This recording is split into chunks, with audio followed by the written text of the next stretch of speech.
Anugerah dari Tuhan kita Yesus Kristus, kasih setia Allah Bapa dan persekutuan Roh Kudus kiranya menyertai dan memberkati kita semua. Amin. Bapak Ibu Saudaraku yang terkasih, mari kita gunakan channel kita ini, channel Langsung Sitorus, untuk merenungkan apa yang menjadi epistel pada tanggal 3 Maret tahun 2024, ya, yang kita sebut juga Minggu Okuli. Dan tentu saja kita harapkan semakin banyak orang yang mendapat berkat melalui penggunaan channel ini. Mari kita saling membantu untuk subscribe dan juga menyebarkan renungan ini kepada kawan-kawan kita. Dan ajak mereka mensubscribe, like, dan membunyikan loncengnya. Mari kita baca Bapak Ibu Saudara apa yang menjadi renungan kita epistel pada tanggal 3 Maret tahun 2024 yang ditentukan dari 1 Korintus 1 ayat 18 sampai ayat 25. 1 Korintus 1 ayat 18 sampai 25. Itu bagian dari perikop yang berjudul Hikmat Allah dan Hikmat Manusia. Sebab pemberitaan tentang salib memang adalah kebodohan bagi mereka yang akan binasa. Tetapi bagi kita yang diselamatkan, pemberitaan itu adalah kekuatan Allah. Karena ada tertulis, "Aku akan membinasakan hikmat orang-orang berhikmat, dan kearifan orang-orang bijak akan kulenyapkan." Di manakah orang yang berhikmat? Di manakah ahli Taurat? Di manakah pembantah dari dunia ini? Bukankah Allah telah membuat hikmat dunia ini menjadi kebodohan? Oleh karena dunia dalam hikmat Allah tidak mengenal Allah oleh hikmatnya, maka Allah berkenan menyelamatkan mereka yang percaya oleh kebodohan pemberitaan Injil. Orang-orang Yahudi menghendaki tanda dan orang-orang Yunani mencari hikmat. Tetapi kami memberitakan Kristus yang disalibkan. Untuk orang-orang Yahudi suatu batu sandungan, dan untuk orang-orang bukan Yahudi suatu kebodohan. Tetapi untuk mereka yang dipanggil, baik orang Yahudi maupun orang bukan Yahudi, Kristus adalah kekuatan Allah dan hikmat Allah. Sebab yang bodoh dari Allah lebih besar hikmatnya daripada manusia, dan yang lemah dari Allah lebih kuat daripada manusia. Demikian firman yang akan kita renungkan Bapak Ibu Saudaraku yang terkasih. Tentu saja yang berbahagia adalah orang yang mendengar, memelihara, memahami, menghayati, dan mengamalkan firman Tuhan. Amin. Di almanak kita diajukan atau diusulkan tema perenungan kita sesuai dengan perikop evangelium sebenarnya itu mengatakan firman Tuhan itu sempurna. Namun kalau kita renungkan perikop epistel ini, ya kita bisa mengatakan bahwa memang perikop ini berbicara mengenai Injil, yakni firman Tuhan, mengenai Kristus yang adalah firman Tuhan. Tetapi yang menjadi pusat pemberitaan daripada 1 Korintus 1 ayat 1 atau ayat 18 sampai ayat 31, bahkan sampai ayat pasal 2 ayat 5, berbicara tentang hikmat Allah dan hikmat manusia. Mari kita akan berfokus kepada makna firman Tuhan yang terkandung di dalam Kristus yang disalibkan itu. Bapak Ibu Saudaraku yang terkasih, kita banyak kenal salib ya.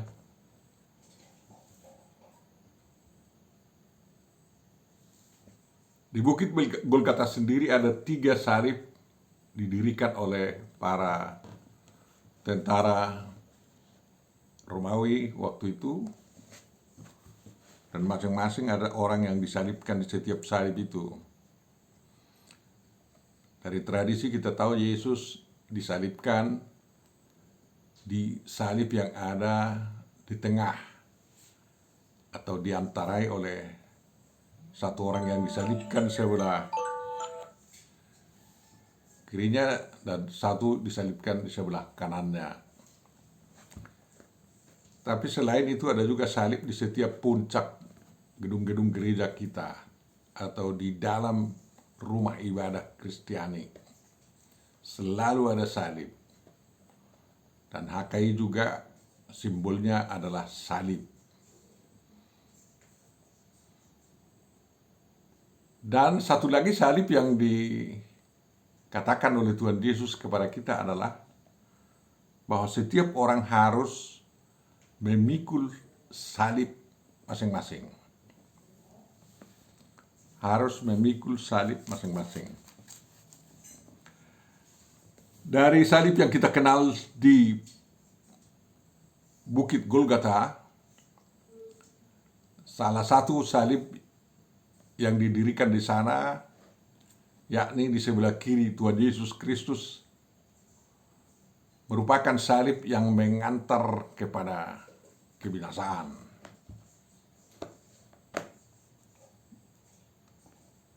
Mengantar kepada kematian dan kehilangan selama-lamanya. Karena orang yang disalibkan di salib yang di sebelah kiri Yesus itu tidak pernah lagi diperingati, baik di surga maupun di neraka. Yang paling pahit adalah hilang, di mana tidak ada ketentuannya. Dan kemudian salib yang didirikan untuk menyalibkan orang yang di sebelah kanan Tuhan Yesus itu dapat dikatakan sebagai salib yang mentobatkan orang sehingga mengenal Yesus yang juga disalibkan di sebelah kirinya. Dengan disalibkannya orang penjahat di sebelah kanan Tuhan Yesus itu, dia sadar bahwa dia orang berdosa, dan sebelum napasnya habis, sebelum dia mati, dia sempat minta pertolongan kepada Tuhan agar dia diingat apabila Tuhan Yesus telah sampai kepada kerajaannya atau kemuliaannya, bahkan kekuasaannya. Dan jawaban Tuhan Yesus kepada orang yang disalibkan di sebelah kanan Tuhan Yesus itu sangat terkenal sampai sekarang. Yesus mengatakan kepadanya, "Hari ini engkau bersama saya di Firdaus," katanya. Dan itu kata-kata yang berlaku kepada setiap orang yang menuju kematian dan mengakhiri hidupnya di dunia ini apabila dia menyerahkan dirinya kepada Tuhan Yesus. Kalimat yang satu ini membangun teologi kita yang sangat luar biasa, bahwa seberat apapun salib seseorang, dan apabila salib itu mengantar dia untuk bertobat dan datang kepada Tuhan Yesus, menyerahkan diri, pada hari itu dia akan bersama Tuhan Yesus di Firdaus, di Paradaisu. Sehingga tidak ada roh gentayangan di dunia ini.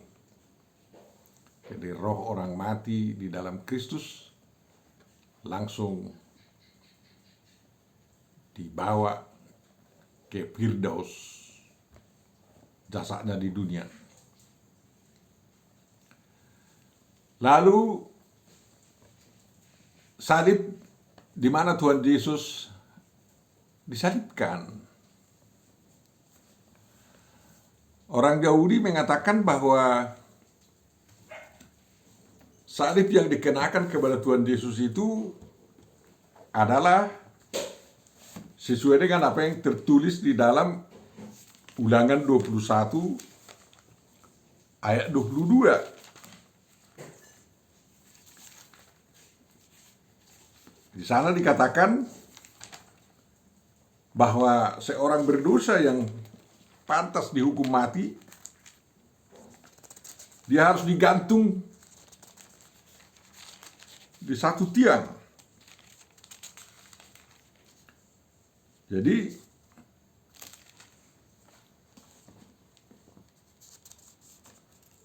apabila seorang berbuat dosa yang sepadan dengan hukuman mati, lalu ia dihukum mati, kemudian kau gantung dia pada sebuah tiang, maka janganlah mayatnya dibiarkan semalam-malaman pada tiang itu, tetapi haruslah engkau menguburkan dia pada hari itu juga, sebab seorang yang digantung terkutuk oleh Allah. Janganlah engkau menajiskan tanah yang diberikan Tuhan Allahmu kepadamu menjadi milik pusakamu. Nats ini yang dikutip oleh para imam, kaum Farisi, dan imam kepala yang mengadukan Tuhan Yesus, menuntut Yesus dihukum mati dengan tuduhan bahwa Tuhan Yesus itu menghina Jehovah Elohim yang disembah oleh orang Yahudi, karena dalam dakwaan mereka Yesus mengatakan Yesus itu anak Allah, Yesus itu adalah Allah, Yesus itu adalah Tuhan. Dan semua apa yang dikatakan Tuhan Yesus tentang dirinya itu dipandang oleh imam besar, imam kepala, para imam, tokoh-tokoh agama orang Yahudi sebagai penghinaan kepada Tuhan yang mereka sembah. Lalu walaupun Pilatus mengatakan bahwa dia tidak menemukan suatu kesalahan apapun dalam diri Yesus yang membuat dia layak dihukum mati atau disalibkan. Toh semua tokoh-tokoh agama itu berteriak-teriak bersama pasukan-pasukannya mengatakan, salibkan dia, salibkan dia. Dan itulah pertama sekali orang Yahudi mengenal kata salib. Mereka tidak katakan gantung dia, gantung dia. Tapi dasar seruan mereka agar Yesus salibkan itu adalah Ulangan 21 ayat 22 dan 23. Menurut dugaan orang Yahudi itulah makna salib yang dikenakan kepada Tuhan Yesus, menghukum mati seorang pengkhianat, penghina Tuhan katanya. Padahal mereka tidak menyadari bahwa mereka lah sebenarnya menjadi pengkhianat dan penghina Tuhan. Karena mereka buat Tuhan sembahan mereka itu seperti mereka teorikan. Dan mereka berlaku seolah-olah pembela kebenaran Tuhan, pembela diri Tuhan. Sehingga orang yang dianggap menghina Tuhan dihukum mati. Namun Bapak Ibu Saudara, Yesus dengan sengaja menempuh jalan itu. Ya. Dia tidak mau seperti Elia naik ke surga dengan suatu kendaraan kereta kuda yang membara berapi. Walaupun Yesus mengatakan bahwa para tentara surga yang menjaga dia sungguh luar biasa banyaknya, Tuhan Yesus tidak menggunakan itu demi menghindari hukuman mati itu. Dia mau ditangkap, disiksa, didakwa, dan dituntut hukuman mati, dan rela memikul salib itu, namun di tengah jalan dia harus diganti karena sudah sangat lelah, ya, membawa salibnya ke Bukit Golgota dari kantor pengadilan yang menghakimi dia. Makna salib yang dimengerti oleh kaum Yahudi itu dirubah oleh Tuhan Yesus Kristus.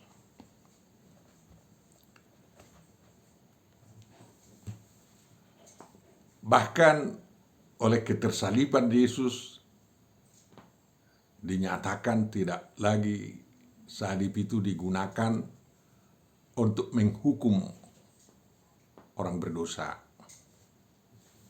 Karena ternyata dari penyelidikan yang dilakukan orang-orang duniawi ini, penyaliban Yesus adalah keputusan yang salah. Keputusan yang salah.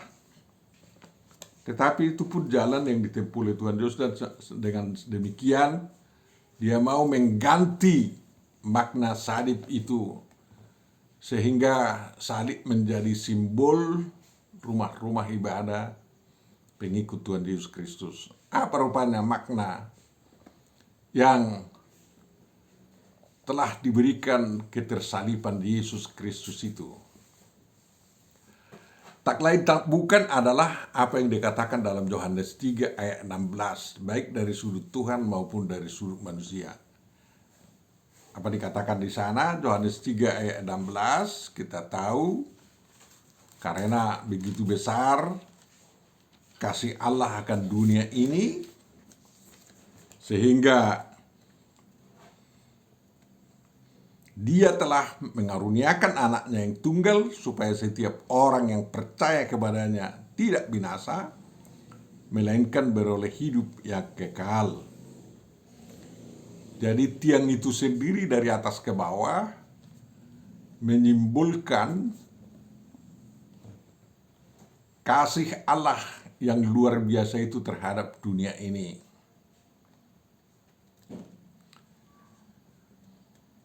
Dan juga kasih manusia terhadap Allah kalau dia mau benar-benar mengikut Tuhan Yesus. Jadi ada hubungan vertikal antara manusia dan Tuhan dengan manusia. Lalu bentangan tangannya yang ke kiri ke kanan adalah merupakan kasih Yesus Kristus kepada sesamanya manusia. Dan kasih sesama manusia ini juga harus dilakukan oleh para pemikul salib. Pengikut Yesus terpanggil dan diwajibkan untuk mengasihi sesama manusia seperti mengasihi dirinya masing-masing.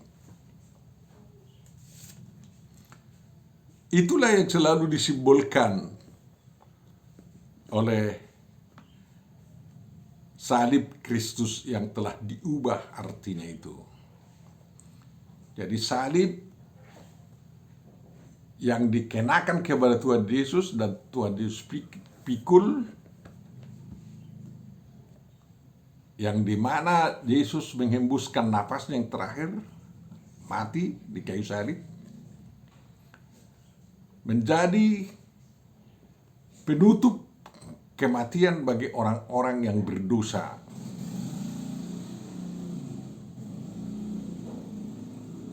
Karena kematian Tuhan Yesus Kristus itu memberikan pengampunan dosa, darahnya yang tercurah di sana membasuh dosa dunia dan menyelamatkan manusia itu. Yesus yang tersalib itu adalah manusia juga, dan dia rela disalibkan untuk menunjukkan betapa dia mengasihi sesamanya manusia. Kata-kata Yesus yang diucapkan dari salib itu merupakan kata-kata firman yang memberikan makna salib yang sangat baru bagi seluruh dunia. Jadi di salib yang kita pergunakan sekarang bukan hantu yang ada, bukan jin yang ada, tetapi roh Tuhan selalu bekerja dengan salib itu. Roh Tuhan menunjukkan kasih Allah kepada seluruh manusia, dan kalau manusia menyambut kasih itu, mereka akan hidup. Roh Tuhan menunjukkan kasih manusia kepada sesamanya manusia, dan manusia akan lebih luar biasa kebahagiaannya, keselamatannya, kehidupannya apabila dia mempraktekkan hukum kasih yang dari Tuhan kita tersebut. Hukum kasih itulah, kasihilah Tuhan Allahmu dengan segenap hatimu, segenap akal budimu, segenap nyawamu, segenap jiwamu, dan segenap kekuatanmu. Lalu kasihilah sesamamu seperti kamu mengasihi dirimu sendiri. Itu kan hukum kasih. Lalu dalam perjalanan hidup, Tuhan Yesus mengatakan, lakukanlah kepada orang lain apa yang kau inginkan dilakukan mereka kepadamu. Itu hukum-hukum perbuatan yang diajarkan Tuhan Yesus kepada kita. Bapak Ibu Saudara, tentu saja itulah yang menjadi makna salib itu, yang dipacakkan di setiap puncak bangunan gereja kita. Setiap kali kita melihat salib itu, kita teringat kepada kasih Allah akan dunia ini. Kita teringat kepada kasih Tuhan Yesus selaku manusia mengasihi sesamanya manusia. Dan kita pun diajak untuk mengasihi Allah dengan segenap-segenap itu, dan mengasihi sesamanya kita manusia seperti kita mengasihi diri kita sendiri. Dan itu dinyatakan di dalam perbuatan, melakukan apa yang kita kehendaki dilakukan orang lain kepada kita. Dengan demikian, iman kita itu sempurna. Ya. Jadi bukan hanya omong kosong. Bukan seperti imannya iblis. Iman percaya Tuhan ada, gemetar juga, tapi tidak melakukan. Ya, Bapak Ibu Saudaraku yang terkasih,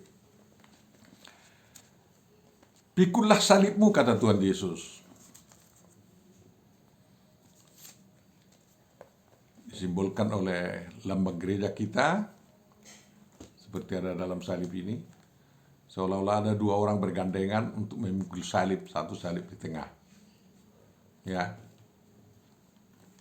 seolah-olah ada dua orang, seolah-olah memang ada dua orang. Ada majelis, anggota jemaat, orang tua, anak-anak, anaknya, pemuda, pemudi, suami, istri, dan pasangan-pasangan yang ada di dunia ini, di kalangan umat Kristen, diajak untuk bersama-sama memikul salib yang sama besarnya dengan tubuh masing-masing. Itu artinya simbol gereja kita ini. Bapak Ibu Saudaraku yang terkasih, salib itu adalah tantangan dunia ini yang harus kita selesaikan semua. Kita jawab dengan kasih kita kepada Tuhan. Kita jawab dengan kasih kita kepada sesama manusia. Dan kita lakukan apa-apa yang menjadi kebaikan untuk mereka dan untuk kita. Bapak Ibu Saudaraku yang terkasih, Paulus dengan tegas mengatakan yang dia beritakan adalah salib Kristus. Ya kan? Jadi tentu saja salib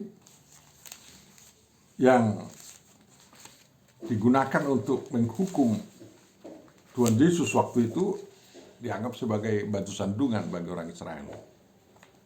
Karena apa? Sampai sekarang mereka tidak mau memikul tanggung jawab mereka bahwa imam besar mereka, imam-imam mereka dulu berbuat salah.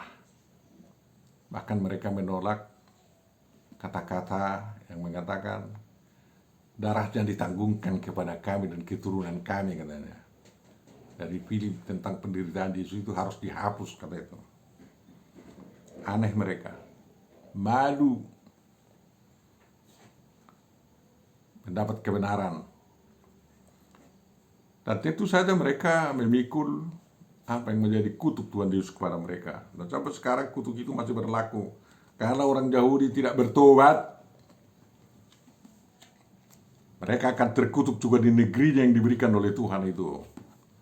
Itu dari sejarah mereka zaman Musa sampai zaman Nabi-Nabi dan sampai zaman Tuhan Yesus juga mereka alami kok. Dan mereka harus mendengar Tuhan Yesus.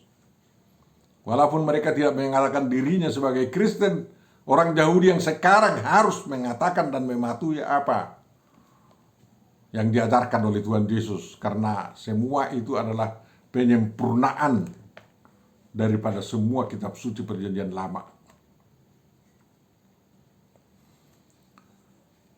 Jadi jangan takut marah kepada orang Yahudi kalau mereka salah. Sekarang mereka dalam keadaan perang.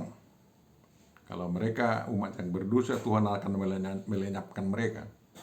Tapi kalau mereka menjadi bangsa yang benar, ya, akan dibiarkan hidup. Tanda-tandanya benar bahwa mereka harus membela ajaran Tuhan Yesus di negerinya.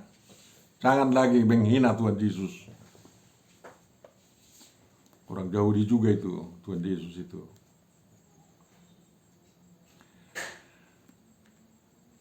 Salib itu memang kebodohan bagi orang-orang Yunani.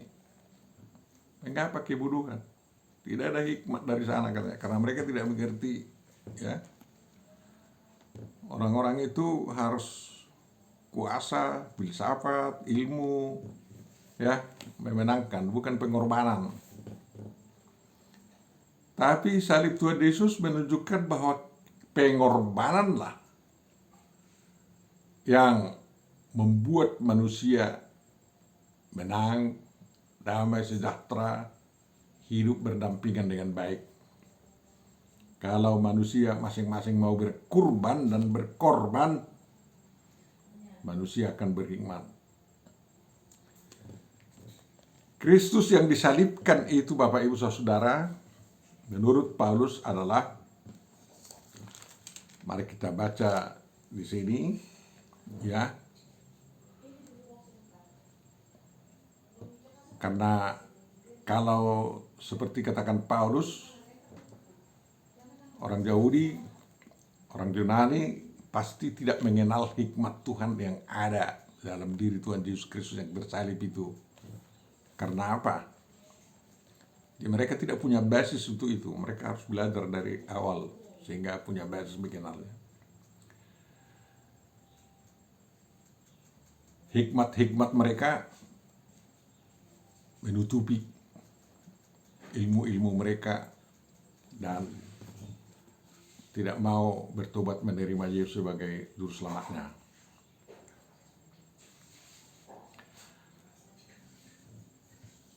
Yesus yang tersalib itulah yang diberitakan oleh Paulus dan kita sampai sekarang. Sehingga dari suku manapun, Yahudi dan non-Yahudi, yang menyambut itu bahwa Kristus adalah kekuatan Allah dan hikmat Allah. Kristus itu Mesias kan? Mesias itu kan manusia. Yesus Kristus adalah manusia, yakni firman Allah yang menjadi manusia. Kalian tahu dari Amsal 8 ayat 22 bahwa hikmat itu adalah yang pertama-tama diciptakan Tuhan sebelum diciptakan seluruh alam semesta ini. Dan itulah yang dimiliki firman, hikmat itulah yang dimiliki oleh firman itu sebelum menciptakan langit dan bumi.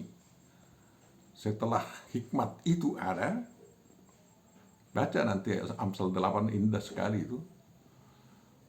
Barulah Tuhan bekerja dengan firman-Nya, jadilah terang, dan terang pun jadi. Jadilah ini semuanya, creatio ex nihilo kata kawan. Tapi dalam penciptaan manusia ada penjelasan ekstra bahwa manusia diciptakan bukan dari ex nihilo, tetapi memakai bahan-bahan yang dari dunia, dari bumi, dan dari Allah juga, dari Tuhan. Dikombinasi, sehingga kalau kombinasi itu runtuh, manusia mati. Jadi Tuhan menggunakan hikmat itu, dan itulah yang bekerja dalam diri Yesus Kristus, firman yang menjadi manusia itu. Firman itu kita tahu adalah kekuatan Allah, dan itu sudah diberitakan sejak Kejadian 1, menciptakan alam semesta dan segala isinya, kan? Itu indahnya. Itulah yang kita beritakan sampai akhir zaman, agar manusia selamat, dan agar manusia juga pasti binasa kalau tidak mau menyambut pemberitaan tentang Yesus Kristus yang disalibkan, yang memberikan keselamatan itu kepada umat manusia. Kita tidak perlu bosan-bosan, karena untuk itulah kita ditugaskan, ya. Untuk itulah kita ditugaskan, pergilah ke seluruh dunia, beritakan Injil kepada segala makhluk, jadikan bangsa-bangsa menjadi muridku, menjadi pengikut Yesus, dan kita harus ajari mereka tentang segala sesuatu ajaran Tuhan kita. Dan kita tidak perlu takut bahwa Tuhan menyertai kita di sana. Dan upah kita besar. Jangan takut kehilangan nyawa, karena kalau kita kehilangan nyawa karena pemberitaan Injil itu, kita akan mendapatkannya juga. Jadi, kalaupun kita orang-orang bodoh, ya, tapi kita sudah digunakan Tuhan untuk mempermalukan orang-orang pandai. Itu terbukti dari sejarah gereja kita, dari sejarah dunia ini, bahwa orang yang dianggap bodoh oleh dunia ini akhirnya memenangkan manusia untuk keselamatan mereka. Dan mereka yang selamat sungguh luar biasa berbahagia. Mari kita, Bapak Ibu Saudara, kembali kepada tugas kita, seperti katakan kepada laptop, karena pemberitaan iman, pemberitaan Injil, iman yang benar itu juga akan bekerja. Tuhan Yesus memberkati kita. Amin. Mari kita berdoa. Tuhan Bapa Surgawi, terima kasih bahwa Engkau telah menyuruh anak-Mu, Tuhan Yesus Kristus, menghapus semua aib dosa kami, dan bahkan menghapus arti salib yang membinasakan menjadi salib yang menghidupkan dan menyelamatkan. Tuhan, kami selalu memohon agar Tuhan terus menuntun bangsa kami berjalan dalam kedamaian dan sukacita. Terima kasih bahwa Pilpres dan Pemilu di tengah bangsa kami telah berjalan dengan baik oleh karena penyertaan-Mu. Dan kiranya jauhkan gontok-gontokan di antara bangsa kami. Berikan kesadaran agar mereka semua bertindak jujur dan adil. Jangan ada menuntut karena sangka-sangkaan. Tapi kalau memang ada ketidakjujuran dan keadilan tidak ada, Tuhanlah yang menegakkan kejujuran itu dan keadilan itu, sehingga damai sejahtera dapat terwujud di negeri kami. Terpujilah namamu Tuhan, kiranya ampuni dosa kami, karena kami masih belum sempurna memberitakan Injil keselamatan yang daripadamu. Dalam Yesus Kristus, terima kasih. Kabulkan doa kami. Amin.